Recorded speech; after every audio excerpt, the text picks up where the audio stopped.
Bendiciones, hermanos. Gracias a Dios estamos nuevamente reunidos para poder escuchar la palabra. Hemos venido a alabar a Dios y hemos entregado nuestra alabanza a ese Rey de Reyes, a ese Señor de Señores. Vamos a leer nuestro pasaje en Apocalipsis, capítulo 5. Capítulo 5, verso 9.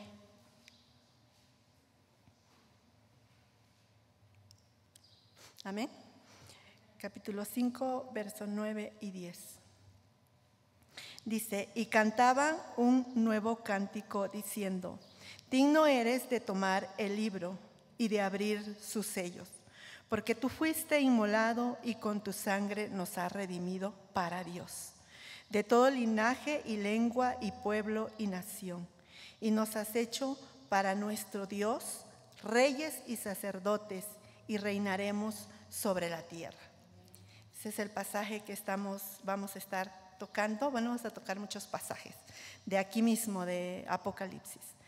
Pero antes vamos a recordar un poco, los que hemos estado meditando, qué virtud encontraron de Jesús en estas 7 iglesias que estuvimos meditando. ¿Cómo vieron a Jesús?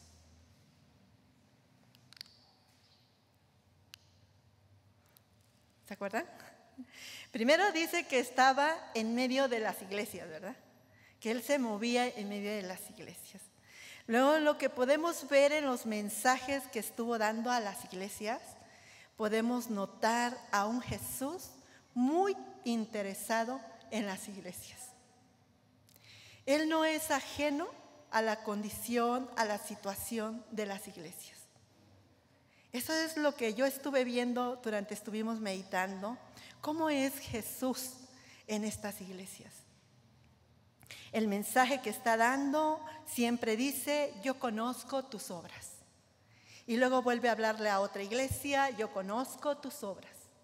Y le sigue la otra: yo conozco tus obras.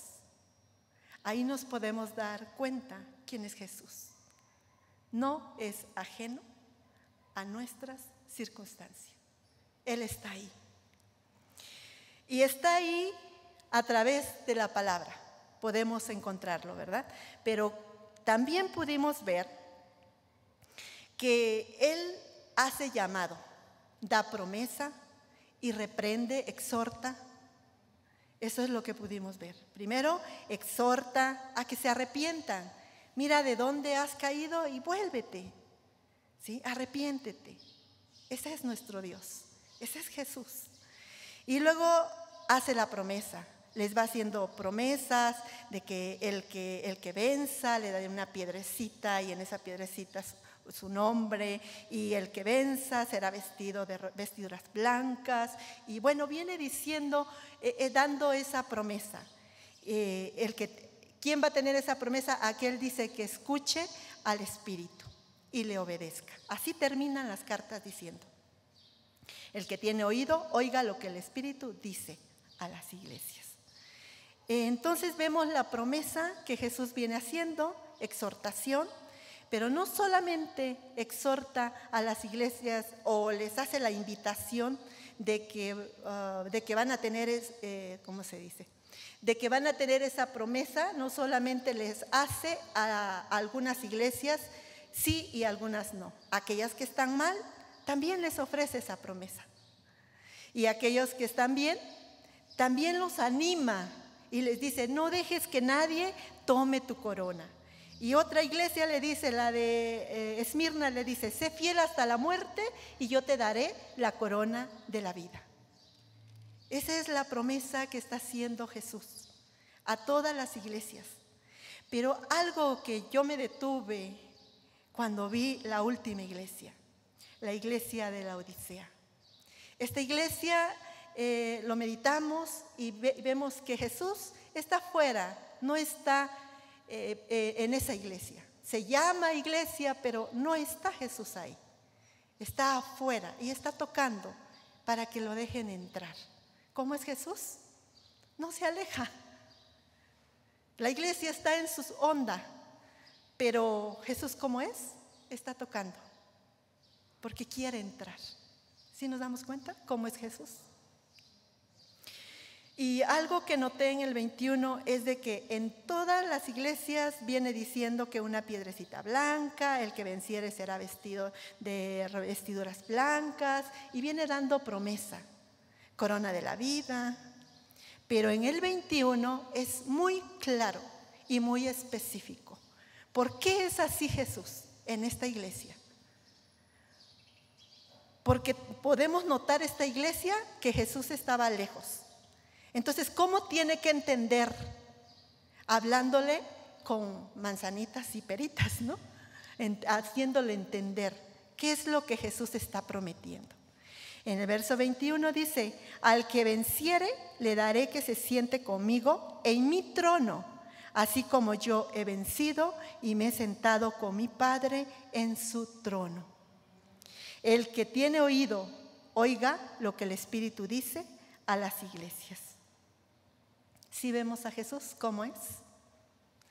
Muy específico para dar la promesa a esta iglesia que quizás más bien tenía poco entendimiento. No podía entender porque estaba cegado en las cosas de este mundo. Pero es específico, se lo aclara. ¿Es así Dios con nosotros? Sí, así es con nosotros. Vamos a orar, hermanos. Bendito Señor Dios, en esta hora, Padre, queremos glorificarte, exaltarte, Señor, porque tú eres bueno, Padre, porque no nos dejas, Señor. En las cosas que estamos haciendo mal, nos reprendes. En las cosas que estamos haciendo bien, Señor, tú nos das aliento para seguir adelante. Y también nos animas a permanecer firme, que no dejemos que nadie tome nuestra corona. Señor, es motivo de que te alabemos, Padre. Es motivo de que te demos gloria. Es motivo de que vivamos bajo ese gobierno tuyo. Porque tú eres ese Dios fiel y verdadero. Ese Dios grande y poderoso. Bendice esta palabra, Señor. Que esta palabra, así como has hablado a mi vida, puedas hablar a la vida de mis hermanos. Y podamos juntos tener ese entendimiento que tú, Espíritu Santo, quieres que tengamos. Ayúdanos, danos discernimiento para que yo pueda dar a entender esta palabra. Sé tú, Espíritu Santo, revelando tu voluntad. Señor, te necesito y te necesitamos todos los que estamos reunidos aquí en el templo, como también los que están en casa. Bendícenos con esta palabra, Señor, que sea de bendición, mi Padre. Glorificamos tu nombre, eterno Señor. Amén y amén. Gracias a Dios. Bueno, vamos a entrar ahora a lo que nos tocó meditar. El tema le puse: ¿qué te motiva a adorar a Dios? ¿Qué nos motiva a adorar a Dios, hermanos? ¿Qué es lo que nos motiva a adorar a Dios? Vamos a ver a estos ancianos y estos 4 seres vivientes que adoraban a Dios. Pero ¿qué les motivaba? Aquí mismo nos va a decir el pasaje. Pero antes vamos a ver que en esta revelación del capítulo 4, vamos a ver que Dios lo que está haciendo en esta revelación es revelar su gloria. Está revelando su gloria, pero quiero que también veamos que esa gloria del Padre que está revelando aquí nos lo ha transmitido a nosotros como salvos. Es motivo de glorificar a nuestro Padre. Miren, dice en el capítulo 4: después de esto miré y aquí una puerta abierta y en el cielo, y la primera voz que oí de trompeta hablando conmigo dijo: sube acá y yo te mostraré las cosas que sucederán después de estas. Y al instante yo estaba en el Espíritu, y aquí un trono establecido en el cielo, y en el trono uno sentado, y el aspecto del que estaba sentado era semejante a piedra de jaspe y de cornalina, y había alrededor de un trono un arco iris, semejante en aspecto a la esmeralda. Y alrededor del trono habían 24 tronos, y vi sentado en esos tronos a 24 ancianos vestidos de ropas blancas, con corona de oro en sus cabezas. Y del trono salía relámpagos y truenos y voces, y delante del trueno ardía 7 lámparas de fuego, las cuales son los 7 espíritus de Dios. Lo que nos está revelando aquí, hermanos, es la imagen de Dios, la gloria de Dios. Nos está diciendo que Él fue llevado en el Espíritu y vio en un trono sentado, dice, y en el trono uno sentado. Y el aspecto del que estaba sentado era semejante a piedra de jaspe. Pero si nos vamos a Apocalipsis capítulo 21,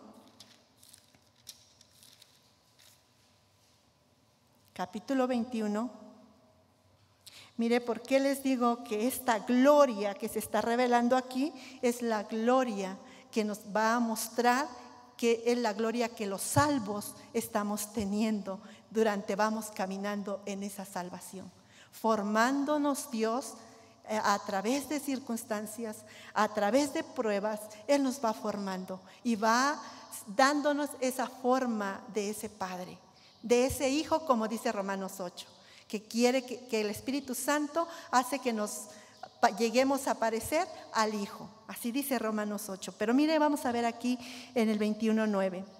Vino entonces a mí uno de los 7 ángeles que tenía las 7 copas, llenas de las 7 plagas postreras, y habló conmigo. Está diciendo Juan esto.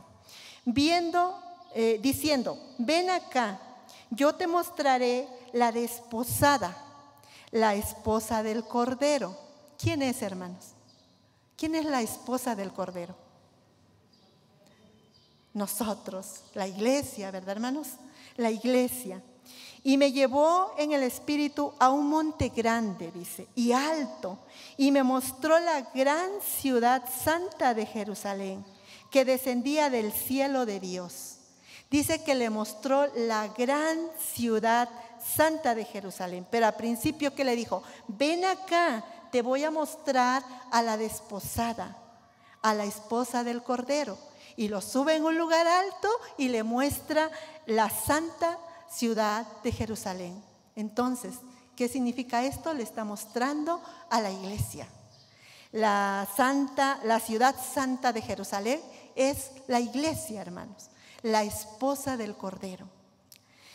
Entonces dice que descendía del cielo de Dios, y dice en el 11, teniendo la gloria de Dios.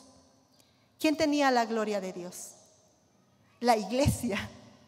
La iglesia tenía la gloria de Dios, dice, teniendo la gloria de Dios, y su fulgor era semejante al de una piedra preciosísima, como piedra de jaspe, diáfana como el cristal.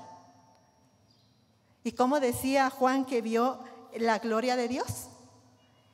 Y al instante, dice en el 4:2, y al instante yo estaba en el Espíritu, y aquí un trono establecido en el cielo, y en el trono uno sentado, y el aspecto del que estaba sentado era semejante a piedra de jaspe. Y aquí nos está revelando que la iglesia tiene la gloria de Dios. Juan vio esto, hermanos. Vio a la iglesia redimida. Pero a esta imagen vamos a llegar, hermanos. ¿Cómo? A través que vamos caminando en el camino del Señor. A través que vamos conociéndolo, vamos a llegar a tener esa imagen, a parecernos al Hijo, a tener la gloria del Padre. Eso es lo que nos está revelando aquí Juan. Bueno, es motivo de darle gloria a Dios, ¿verdad? Por eso decía, ¿qué te motiva a adorar a Dios? ¿Qué es lo que nos motiva a adorar a Dios? Luego dice que habían 24 ancianos en el 4, y alrededor del trono había 24 ancianos, Y vi sentado en los tronos a 24 ancianos vestidos de ropas blancas, con corona de oro en su cabeza. Aquí nos está mostrando a una iglesia victoriosa. Una iglesia que está venciendo. Ya ha vencido esa iglesia por Jesucristo. Pero bueno, eso lo vamos a ver ahorita. Hermanos, va a seguir hablando de esos 24 ancianos. Esos 24 ancianos están representando a la iglesia, hermanos. Es la iglesia misma en victoria. Luego, en el verso 8, nos vamos a saltar por el tiempo, dice en el verso 8: y los 4 seres vivientes tenían cada uno 6 alas, y alrededor y por dentro estaba lleno de ojos, y no cesaban día y noche de decir: Santo, santo es el Señor Dios Todopoderoso, el que era, el que es y el que ha de venir. ¿Quién también va a venir por su iglesia, hermanos? Dios. No solamente a veces teníamos el entendimiento que Jesús va a venir, ¿verdad? ¿Por qué? Porque lo vimos en el libro de los Hechos, cuando Jesús parte a su reino, a tomar su reino. Dice la palabra que después de resucitado se quedó 40 días con sus discípulos enseñándoles las cosas del reino. Pero de ahí Él les dijo: no se muevan de aquí de Jerusalén, porque van a recibir la promesa del Padre, el Espíritu Santo. Entonces, ¿Él qué hace? Él se va. Pero dice que una nube lo cubre y aparecen 2 varones diciéndoles que así como lo vieron partir, así va a regresar. Entonces nosotros siempre tenemos en mente: Jesús vendrá por su iglesia. Jesús vendrá por su iglesia. Sí, es verdad, Jesús viene. Pero aquí en este pasaje también nos está revelando que también viene el Padre. Y en el capítulo 1 también nos reveló que viene el Espíritu Santo. Esa obra completa del Padre, Hijo y Espíritu Santo, esa Trinidad, vendrá por su iglesia. Entonces, ¿qué le motiva? Darle la alabanza a Dios. Que esperamos al Padre, esperamos al Hijo, esperamos al Espíritu Santo, que viene por su iglesia santa, lavada sus ropas con esa sangre. Ahorita lo vemos como más dice. Y luego dice, habla de esos 4 seres vivientes y que alababan a Dios. Y dice en el 9: y siempre que aquellos seres vivientes dan gloria y honra y acción de gracias al que está sentado en el trono, al que vive por los siglos de los siglos. Mire qué hacen los 24 ancianos. Los 24 ancianos se postran, o sea, se unen en esa adoración, se postran delante del que está sentado en el trono, delante del Padre, y adoran al que vive por los siglos de los siglos, y echan sus coronas delante del trono, diciendo: miren, hermano, ¿qué dicen los ancianos? Señor, le dicen al Padre, eres digno de recibir la gloria y la honra y el poder, porque tú creaste todas las cosas y por tu voluntad existen y fueron creadas. Hermanos, si nosotros, o más bien meditamos de Éxodo capítulo 20, verso 8, del 20 viene hablando de los 10 mandamientos, pero en el verso 8 habla de guardar el día de reposo. Y habla de que guarden el día de reposo recordando a ese Dios creador. Pero en Deuteronomio capítulo 5, verso 15, ahí también nos está diciendo que guarden el día de reposo recordando la redención, la salvación, de dónde salieron el pueblo de Israel. Fueron rescatados, fueron redimidos de esa esclavitud. Entonces los 24 ancianos están adorando a ese Dios creador, a ese Dios que vino a hacer una nueva creación, porque la primera creación falló, pecó y vivían en pecado. Pero a través de Jesucristo hace una nueva creación que somos nosotros, su pueblo. Entonces estos ancianos adoran a Dios porque en la mente, en el corazón de Dios estaba la iniciativa de esa nueva creación que venimos a hacer nosotros. Entonces, ¿qué te motiva a adorar a Dios? Esta obra tan maravillosa, de ese Dios tan grande, mostrando su gloria, mostrando esa obra maravillosa de salvación. Pero en el capítulo 5, hermanos, va a estar hablando de esa obra que el Cordero inmolado vino a hacer. Pero ¿cómo? ¿Cómo lo hizo? Vamos a ver. Dice en el 5. Dice, y vi en los cielos, se me va el tiempo volando.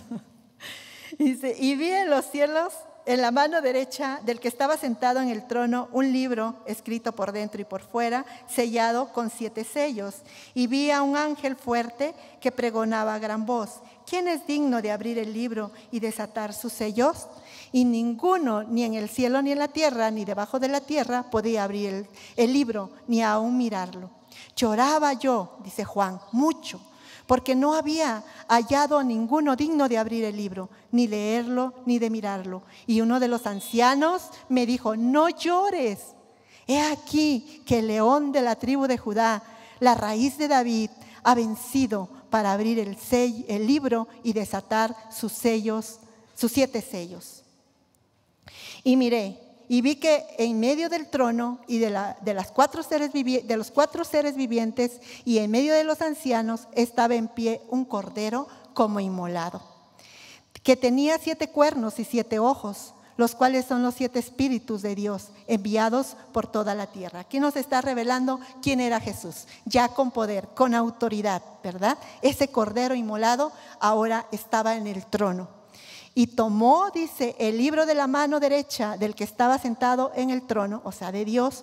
Y cuando hubo tomado el libro, los 4 seres vivientes y los 24 ancianos se postraron delante del Cordero. Todos tenían arpas y capas de oro lleno de inciensos, que son las oraciones de los santos. Y cantaban. A esto quería llegar, hermanos. Los 24 ancianos, ¿qué hacían? Cantaban un nuevo cántico, diciendo: digno eres de tomar el libro, de abrir su sello, porque tú fuiste inmolado y con tu sangre nos has redimido para Dios, de todo linaje y lengua y pueblo y nación. Ellos alaban a Dios, ¿por qué? Porque fueron lavados con esa sangre. ¿Cómo estaban ellos? En el capítulo 4 nos decía que ellos estaban vestidos con ropas blancas y con su corona, decía, ¿no? Pero entonces, ¿qué dice? Que ellos fueron lavados, redimidos con esa sangre poderosa. Yo me quería ir a Hebreos, pero no se va a poder. Pero creo que estos pasajes son muy conocidos, hermano. Entendemos que esa sangre que Jesucristo vino a derramar, a través de esa sangre es que fuimos redimidos. Pero a lo que quiero llegar es la actitud de los ancianos, de los 24 ancianos, que está representando nosotros, la iglesia. ¿Cómo nosotros alabamos a ese Rey y Señor? Ellos conocían quién era Jesús. Porque cuando Juan llora, le dice: no llores, porque hay uno que puede abrir ese libro, puede quitar esos sellos, porque Él ha vencido, dice. Estos ancianos conocían quién era el inmolado, quién era el Cordero. Y por eso, ¿qué hacen? Levantan un nuevo canto. Y ese nuevo canto es donde entra que Él es digno de abrir los sellos, porque Él ha vencido, porque Él ha sido inmolado y con su sangre nos ha redimido. En el verso 10 dice: y nos ha hecho para nuestro Dios reyes y sacerdotes. Hermanos, aquí donde ellos alaban y dice que nos ha redimido para Dios. ¿Por qué dice eso? Por eso decía de la nueva creación. ¿Por qué? Porque en la vieja creación estábamos muertos. Éramos enemigos, dice Pablo en Romanos capítulo 5. Dice que estábamos muertos. Éramos enemigos de Dios. Estábamos distanciados. Pero a través de esta sangre de Jesucristo, ¿qué dice? Nos ha redimido para Dios. Para que seamos gloria para Él. Nos ha redimido. Y luego nos ha hecho para nuestro Dios, o sea, para Dios, nos ha hecho ¿qué? Reyes y sacerdotes. ¿Qué significa esto? Nos ha hecho sacerdote, hermanos. Un sacerdote está hablando, ¿se acuerdan del sacerdote? Que solamente los sacerdotes podían entregar la ofrenda, solamente los sacerdotes, un sacerdote podía entrar al lugar santísimo y entregar ofrenda. Solamente ellos podían entrar al lugar santísimo, hasta eso el sumo sacerdote. Jesucristo entró una sola vez y para siempre. Él ahí llevó nuestros pecados. Pero ahora nosotros nos ha hecho sacerdotes. ¿Qué significa esto? Que nosotros podemos entrar con confianza en esa presencia de Dios. Podemos tener acceso en esa presencia de Dios, porque nos ha hecho sus sacerdotes. Ahora dice que nos ha hecho que reinaremos sobre la tierra, nos ha hecho reyes, dice. ¿Qué significa esto también? Significa, hermanos, que nosotros como pueblo de Dios estamos bajo ese gobierno de Dios. Somos gobernados por ese Dios. No podemos hacer lo que bien me parezca. Estamos bajo un gobierno y ese gobierno es nuestro Dios. Él nos gobierna, hermanos. Entonces, este canto que hacen los ancianos, hermanos, este nuevo cántico, solamente puede fluir de un corazón restaurado, de un corazón que ha entendido quién es Jesús, quién es su creador. Solamente puede fluir esta alabanza de ese corazón que ha sido renovado, restaurado. Luego, no vamos a terminar porque nos ponen un hasta aquí.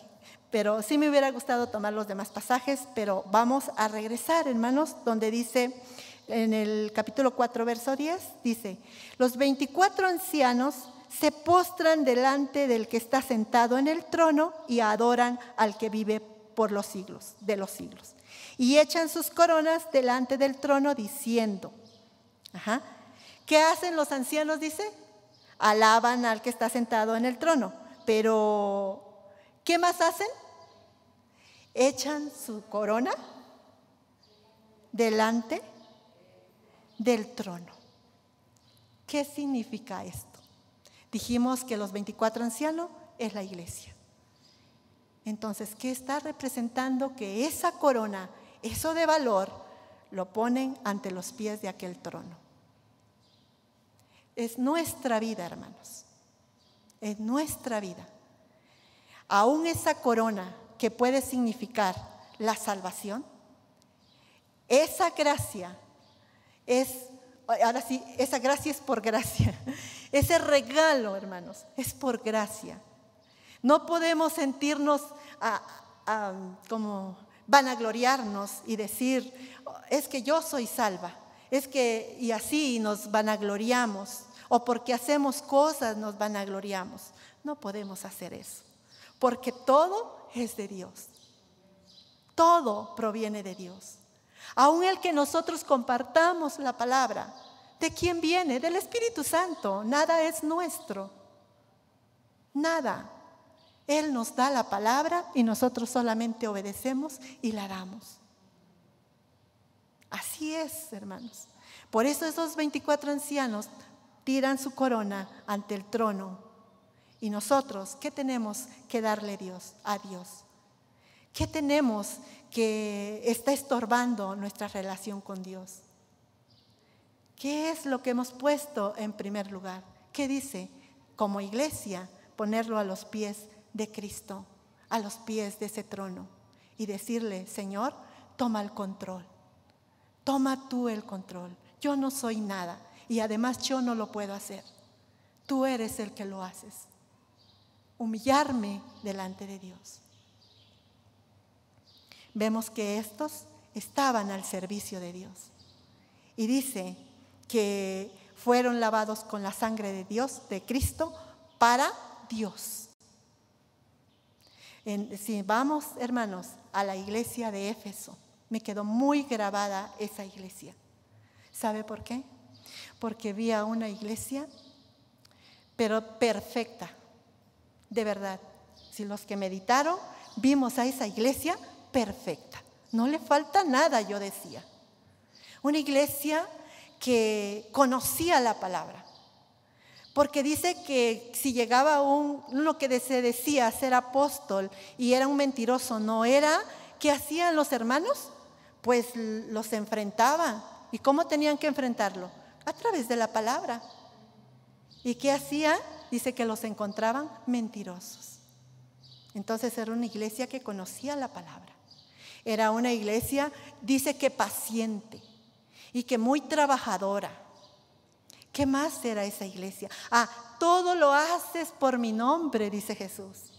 Entonces hasta ahí podemos decir: oh, qué iglesia, es perfecta esa iglesia. Pero ¿qué dice Jesús? Pero tengo una cosa contra ti, que has dejado tu primer amor. Entonces, ¿qué significa eso, hermanos? Que no es por obras, no es por tantas cosas que hagamos, sino es lo que está pidiendo Dios, es que tengamos comunión con ese Rey, con ese Señor, que lo adoremos, que lo alabemos, porque hemos entendido qué obra hizo en nuestra vida. A veces nos olvidamos. Sí, Jesús vino y murió en la cruz. Sí. Pero olvidamos esa obra tan maravillosa de que nos va formando y que un día vamos a llegar a esa perfección. Un día vamos a estar en el trono con Él. Es lo que nos prometió, ¿no? Le dijo a la iglesia, a la última iglesia. Donde yo estoy en el trono, yo vencí, estoy en el trono, el Padre me dio el trono, yo también les doy el trono a ustedes, para que donde yo estoy, ustedes también estén en ese mismo trono. Entonces, otra vez preguntémonos, ¿qué nos motiva a adorar a Dios? Esto nos debe motivar, hermanos. Esa obra perfecta que Dios hizo. Y estar como estos 24 ancianos. Conocer quién es Jesús. Conocer quién es Él y entregarle nuestra adoración. Y no solamente de labios. No. Sino cómo podemos también adorar a Dios, con nuestros actos, con nuestras actitudes. Y tampoco vamos a hacer cosas como ahí haciendo misericordia a todo mundo. No, tampoco así. ¿Cómo lo vamos a hacer? A través de la palabra. Dios mismo nos revela a quién tienes que estar al tanto de esa persona. Dios te va a revelar, hermano. Eso es hacer frutos dignos de arrepentimiento, como decía Juan el Bautista. Esos son los frutos dignos de arrepentimiento, que vengan de una comunión de nuestro Padre. ¿Sí, hermanos? Bueno, yo quería comentarle algo de Hebreos, pero se me fue el tiempo de volada. Pero, hermanos, creo que la palabra es muy entendible. Es muy clara la palabra. Lo que Dios está revelando aquí a su siervo Juan es muy entendible. De verdad, es algo satisfactorio a nuestra vida espiritual. Es algo que nos anima. Y algo que vamos a estar viendo aquí en Apocalipsis es que no nos promete una vida cómoda. De hecho, pasado mañana nos va a tocar meditar cuando los que ya fueron muertos van a clamar a Dios y le van a decir: ¿hasta cuándo nos vas a hacer justicia? ¿Hasta cuándo vas a reclamar la sangre que fue derramada nuestra? Y Dios le va a decir, aún todavía no, descansen, porque aún faltan otros que van a estar muriendo en la tribulación por causa mía. Entonces no nos promete una vida cómoda, pero sí nos promete una victoria final, de que estemos con Él en su trono y que estemos presentes. Hermanos, qué maravilloso. Yo cuando estaba estudiando este tema, a cada rato lloraba, porque yo decía, Señor, no soy digna, mas sin embargo te fijaste en mí para que yo pueda estar delante de ti. Esto es maravilloso, hermano. Gócese con algo hermoso que Dios nos dejó. Y vamos a orar, hermano, y les invito a que estemos poniendo nuestra mirada en ese Jesús y nuestra adoración siempre sea hacia Él. Y nuestras actitudes revelen lo que Él es en nuestra vida. Oramos. Bendito Señor Dios, en esta tarde, Señor, te doy gracias porque nos permite, Señor, compartir tu palabra. Señor, tu palabra es muy sencilla y también, Señor, es ungüento a nuestra alma. A veces nos sentimos fatigados, cansados, sin fuerza, como le dijiste a la iglesia Filadelfia. Yo sé que estás cansada, yo sé que estás abatida, pero en medio de la prueba yo estoy contigo. Señor, gracias por tu presencia y porque nos revelas, Señor, esa victoria que un día estaremos ya renovados, ya transformados en tu presencia, Padre. Y ahí ya no habrá más llanto ni más dolor, dice tu palabra. Tenemos esa esperanza y es la que nos mantiene firmes, Padre. Bendito eres, Señor, te amamos y tú sabes cuánto te amamos, mi Padre. Glorificamos tu glorioso nombre y cumple tu propósito al enviar esta palabra, mi Señor. Gracias, Padre eterno. Amén. Gracias a Dios, hermanos. Bendiciones a todos los hermanos que están en la transmisión. Dios les bendiga.